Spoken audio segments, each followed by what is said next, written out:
Kembali lagi dengan saya Yosua di channel ini. Guys, kita akan membahas tentang tema yang menarik tahun 2023 ini, ialah mencari seorang pemimpin di kondisi yang ekstrim. Kita mau belajar dari banyak sih tokoh sebenarnya, tapi saya tertarik dengan tokoh yang bernama Musa karena di tengah kondisi yang sulit dia berhasil melakukan tugas dan tanggung jawabnya dengan little bit ada kesalahan sedikit lah ya, tapi perfect sejauh yang saya tahu. Sebelum kita masuk dalam ulasannya, yuk kita lihat bumper ya guys.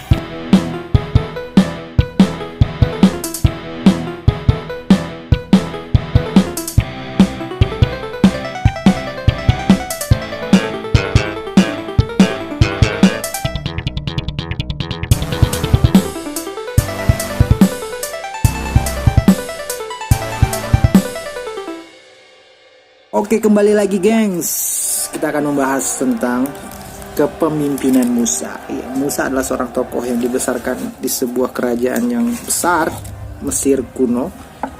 Dia sebenarnya anak seorang budak sih. Dia dia dibuang oleh ibunya supaya menyelamatkan dirinya. Dan di Mesir akhirnya dia bertumbuh besar dan dia mendapat fasilitas yang nyaman. Siapa sih yang gak senang mendapat hal seperti itu, hidup di dalam keadaan seperti itu? Tapi Musa rupanya tidak hanya mendapat banyak keuntungan, dia belajar hal-hal yang patut dia dapatkan untuk menjadi seorang pemimpin. Itu yang kita harus pelajari. Musa bukan hanya seorang pemimpin, tetapi dia juga orang yang belajar bagaimana menjadi seorang pemimpin yang hebat. Oke gengs, hal kedua yang akan kita pelajari dari kepemimpinan Musa ialah Musa itu seorang pemimpin yang punya gen selalu energik di dalam masa-masa yang critical situation. Jadi dalam hal yang kritis pun kita tetap harus punya energi guys.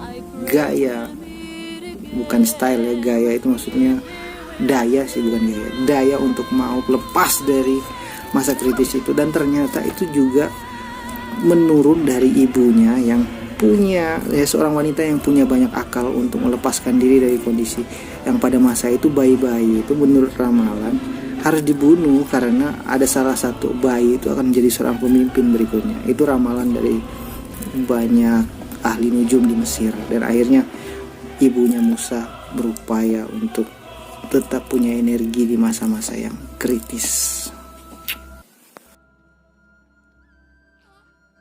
Oke gengs, kita masuk poin yang ketiga. Poin yang ketiga, Musa adalah seorang pemimpin yang berhasil berdamai dengan masa lalunya yang pahit. Kita tahu kejadiannya, dia dipisahkan dari ibunya hanya karena peraturan yang sangat tidak masuk akal. Dan perpisahan itu cukup menyedihkan apabila seorang ibu, di posisi seorang ibu melepaskan bayinya yang harusnya ada di dalam genggaman tangannya, disayang, tertawa, bernyanyi, kemudian ditidurkan, diayun sebagainya. Nggak perlu didramatisasi ya, tapi pemimpin-pemimpin bisa gagal juga kalau tidak bisa melupakan hal-hal yang membuat dirinya punya kinerja yang lemah di dalam kepemimpinannya hanya karena tidak mampu melupakan masa lalu dan meluapkan emosinya di masa kepemimpinannya secara tidak sadar ataupun secara sadar. Ini yang harus kita pelajari dari seorang Musa yang berhasil melupakan peristiwa-peristiwa kelam di dalam kehidupannya, walaupun akhirnya dia harus menuliskan lagi bagaimana kisah dia dilepas oleh ibunya di Sungai Nil yang sangat kejam kabarnya ya.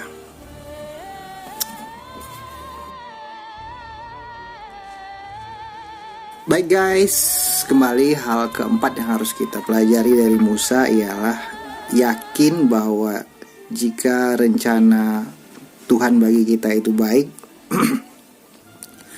alam semesta itu tidak mampu menggagalkan rencana Tuhan yang baik bagi kita. Nah ini kadang-kadang pemimpin gagalnya di sini, bahwa dia yakin gitu kan bahwa dia berhasil memimpin sesuatu, tapi di satu sisi dia juga nggak yakin. Gimana cara jelasinnya ya? Dia yakin gitu kan, tapi ketidakyakinan itu pasti tampak di dalam tindakannya, keputusannya. Oleh karena itu kita belajar dari Musa ketika dia memang ditakdirkan menjadi seorang pemimpin, ya dia jalani itu karena dia yakin alam semesta juga tidak gampang menggagalkan seorang pemimpin yang sudah direncanakan oleh Tuhan menjadi seorang pemimpin. Oke guys, kita masuk ke poin ke-5. Kita belajar dari Musa, ya Musa hidup mengandalkan belas kasihan dari Tuhan. Bahasanya rohani ya, tapi sebenarnya belas kasihan itu sendiri atau kasih sayang dari Tuhan itu nampak dari pertolongan orang lain, bukan tendensinya mengarah kepada keberuntungan atau ketidakpastian. Ya ini pasti Tuhan memberi belas kasihan kepada kita melalui pertolongan orang di sekitar kita. Jadi itu yang bisa kita pelajari dari Musa yang ke-5.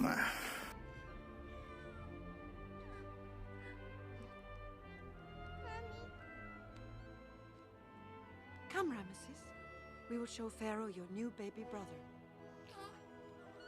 Oke guys, kita kembali ke pembahasan yang ke-6 mengenai seorang pemimpin yang dicari, ialah yang memiliki rasa simpati.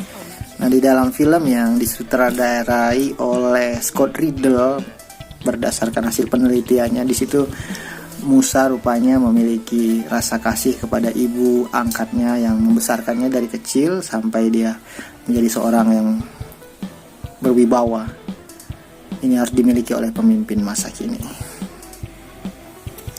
Oke guys, yang berikutnya kita pelajari ialah Musa, seorang pemimpin yang menghargai kepercayaan lain yang berbeda dengan kepercayaannya. Dalam film itu dia menghormati kepercayaan Firaun, orang tuanya. Oke guys, pembahasan berikutnya, seorang pemimpin yang kita pelajari dari Musa itu memiliki kewaspadaan penuh karena ada resiko dibenci oleh oposisi atau orang yang bersebelahan dengan dia atau pemimpin yang tidak senang atas kepemimpinan dia juga. Bahkan harus siap keluarganya atau masyarakatnya itu dijadikan alat untuk menggoyang pemerintahannya. Waspada. Oke guys, berikutnya yang akan kita pelajari dari seorang Musa ialah pemimpin itu harus punya ketenangan, tidak gampang terprovokasi oleh lawan atau pihak oposisi yang tidak menyukai kepemimpinan kita. Ketenangan itu ya pastilah galau sedikit, ragu, bimbang pasti. Dalam film itu Musa diperhadapkan dia diancam apabila Musa tidak menyerahkan diri maka rakyatnya akan dibunuh satu persatu walaupun bukan keluarganya, sehingga rakyat kasih tahu di mana posisi Musa begitu. Jadi Musa menganggap itu sebagai ancaman yang harus dipikirkan jalan keluarnya dan tidak perlu mengambil keputusan atau terlalu cepat naik darah atau emosi terhadap provokasi-provokasi yang tujuannya hanya membuat kita gentar, takut, dan akhirnya lari dari tugas kita sebagai seorang pemimpin. Keren.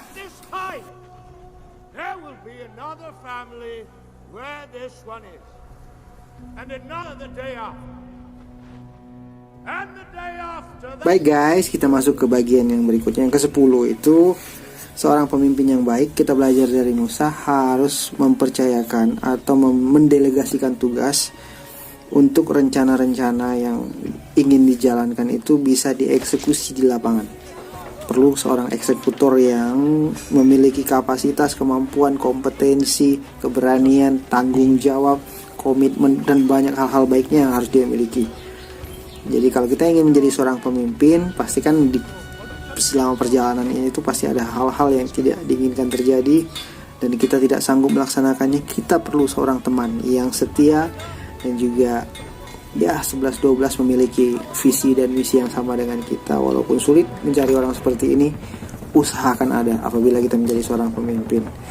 Siapa tahu berikutnya dia akan menggantikan tugas kita sebagai seorang pemimpin, kita sudah mengajarkan kepadanya.